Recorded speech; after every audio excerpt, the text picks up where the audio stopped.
আসসালামু আলাইকুম everyone. ICT placer অনলাইনের পঞ্চম ক্লাসে আপনাদের সবাইকে স্বাগত।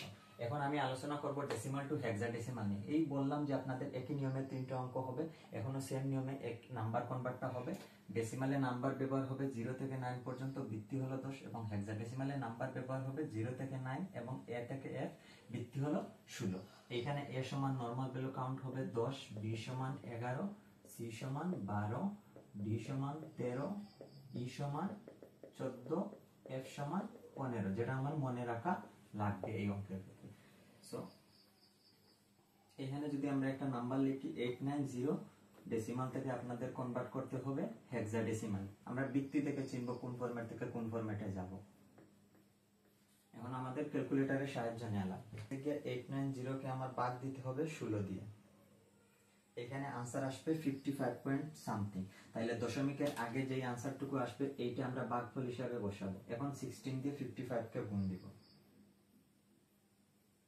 আনসার আসে 880, কিন্তু এখানে আমার আছে 890। আমার এখানে ব্যবধান হলো 10, এই 10টা হবে ভাগশেষ হিসেবে। এখন 16 দিয়ে যদি আমরা আবার ভাগ করি তাহলে ওইখানে যাবে 3 বার, 3 16 হইছে কি 48, এখানে আছে হইছে 55, আমার ব্যবধান এখানে থাকবে 7।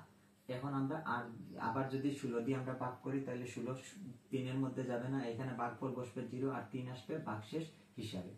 কিন্তু এখানে একটা ঝামেলা, আমরা হেক্সাডেসিমালে 0 থেকে 9 পর্যন্ত ব্যবহার করতে পারবো, কিন্তু তারপর যদি কোনো কিছু আসে তাহলে সমপরিমাণ লেটার বসাতে হবে। তাহলে এইখানে 10 আছে, 10 এর পরিবর্তে আমার a বসাতে হবে, কারণ আমি ওই পাশে লিখে দিছি যে নরমাল ভ্যালু। সো এইটার आंसर এখন আমার দাঁড়াবে 37a।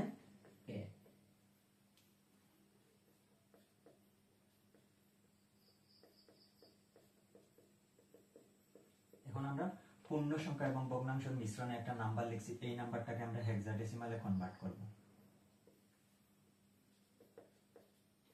সর্বপ্রথম পূর্ণ সংখ্যাকে আমরা ভাগ করব এবং ভগ্নাংশ যেই অংশটুকু আছে সেই অংশটুকুকে হেক্সাডেসিমালের ভিত্তি দিয়ে আমরা গুণ করব। তাহলে এখানে আছে 792,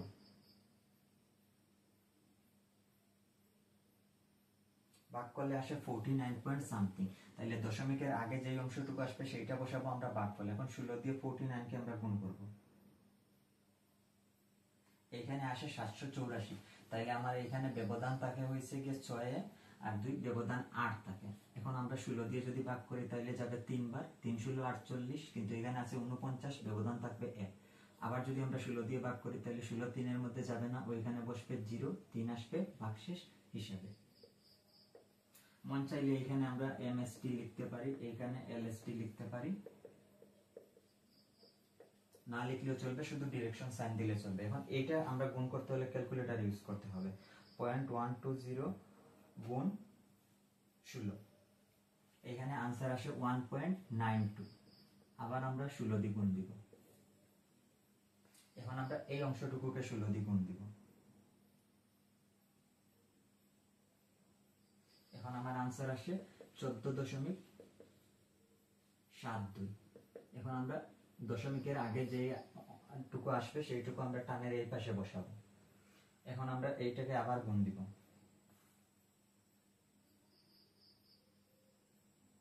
আমার এখানে आंसर আসে 11.52।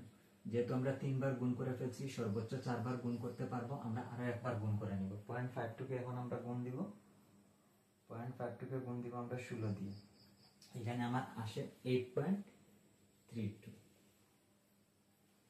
সো আমি এখানে দেখেন আমার দুইটা নাম্বার হইছে গিয়ে 9 এর পরে চলে আসছে। 11 সমান আমরা বি লিখবো এবং 14 সমান আমরা ই লিখবো। आंसर ঠিক উপর থেকে নিচ থেকে কাউন্ট হবে। এইখানে আমরা মন চাইলে লিখবো এমএসটি, এইখানে আমরা লিখবো এলএসটি, না লিখলেও চলবে। এখন টোটাল आंसरটা যদি আমি একসাথে লিখি তাহলে आंसरটা আমার দাঁড়াবে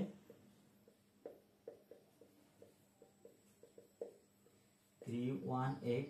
তারপর দশমিক বসবে, দশমিকের পরে আসছে 1 ই, তারপর আসছে বি, তারপর 8, এখানে ডট ডট দিব কারণ আমার অঙ্কটা এখনো চলমান আছে।